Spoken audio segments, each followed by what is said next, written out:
muito obrigada pela LEAD, pelo convite ao Haitong Bank para nos representar junto a essa conferência e num tema que cada vez ganha mais espaço no mercado financeiro, que é o Open Finance, a digitalização dos serviços, o acesso às novas tecnologias.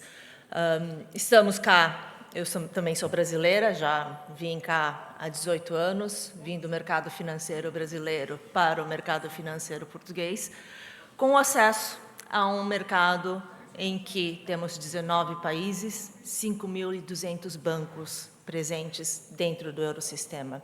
É um novo mundo, principalmente quando saímos de um país continental como o Brasil. O Brasil tem praticamente 2/3 do tamanho da população europeia, entretanto, possui uma diversidade financeira muito grande. 19 países, 19 bancos centrais, unificados pelo Banco Central Europeu, em que há uma mobilidade de recursos muito grande. Dentro do Brasil, temos os 27 estados brasileiros, em que o número de bancos não ultrapassa de algumas centenas.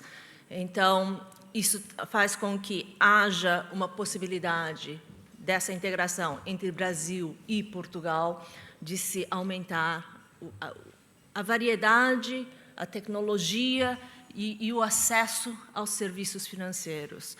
Algumas estatísticas mais interessantes. O Brasil, entre os países emergentes, é dos países mais bancarizados do mundo. Cerca de 86% da população brasileira é bancarizada. Cá em Portugal, são cerca de 95%, ou seja, o Brasil ainda tem espaço de inclusão financeira. Inclusão financeira também não é só bancarização. Nós vimos ao longo dos anos em que o Brasil, com a necessidade de acesso a serviços financeiros, utilizou de diversos mecanismos para que as pessoas não necessitem carregar dinheiro nos seus bolsos. São os cartões pré-pagos, são os meios digitais de transações financeiras. Isso cada vez mais traz acesso digital ao mercado financeiro. O interessante seria, à medida em que a população avança do ponto de vista financeiro, ter mais acesso aos serviços bancários, serviços financeiros. Hoje, cada vez mais temos praticidades. O Brasil também foi pioneiro na questão das transferências digitais pelo Pix.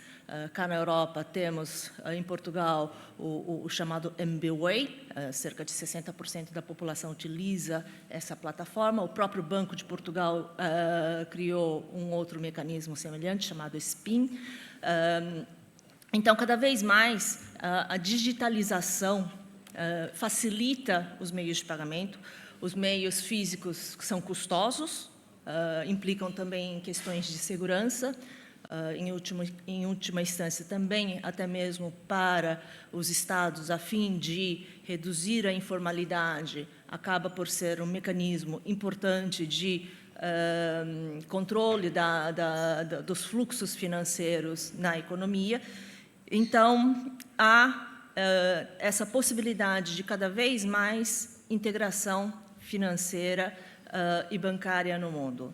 Hoje também as transferências internacionais são cada vez mais rápidas, né, são cada vez mais uniformizadas e creio que o que nós podemos em Portugal para o Brasil, cada vez mais são empresas, são pessoas do Brasil que buscam na Europa uma alternativa de acesso a mercados financeiros globais. Portugal é uma boa entrada para acesso tanto do ponto de vista para o mercado bancário, mas todo o mercado financeiro, mercado de capitais, uma vez que todo o mercado de capitais europeus também são unificados pelas bolsas, também um processo de competição, que é outro tema de interesse por parte das autoridades de supervisão e de regulação, é a competição.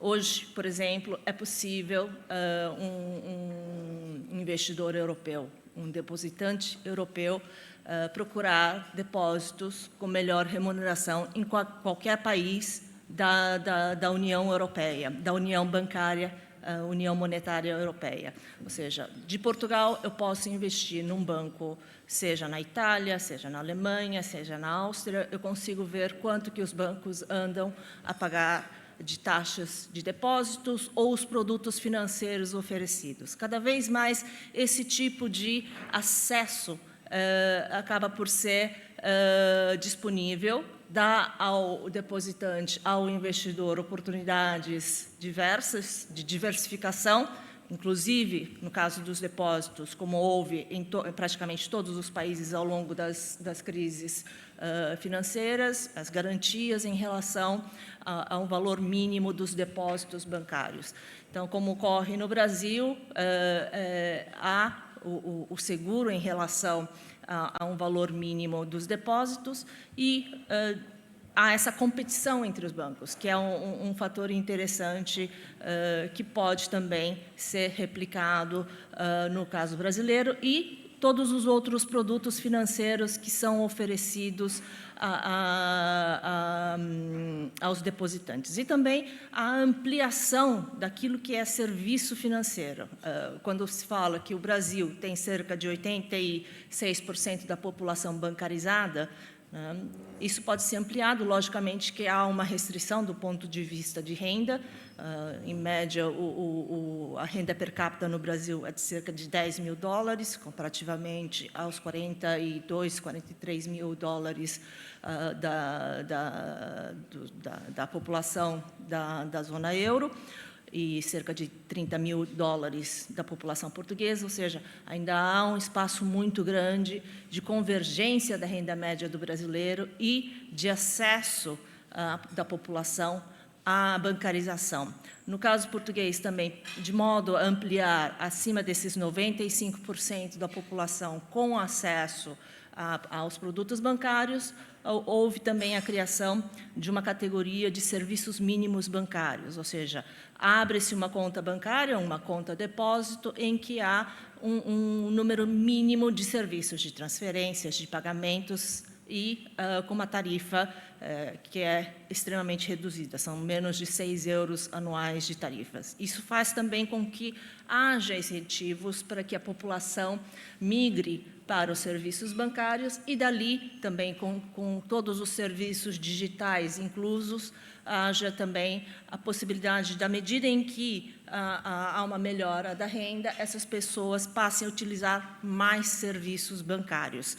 Então, é um modelo português, logicamente. O Brasil é dos países mais desenvolvidos do ponto de vista de bancarização e de digitalização de serviços bancários, inclusivamente também na questão da segurança digital dos serviços bancários, e isso faz com que seja mais fácil de se, a partir dos modelos europeus de serviços bancários, adicionar valor aos serviços que ainda não existem no Brasil.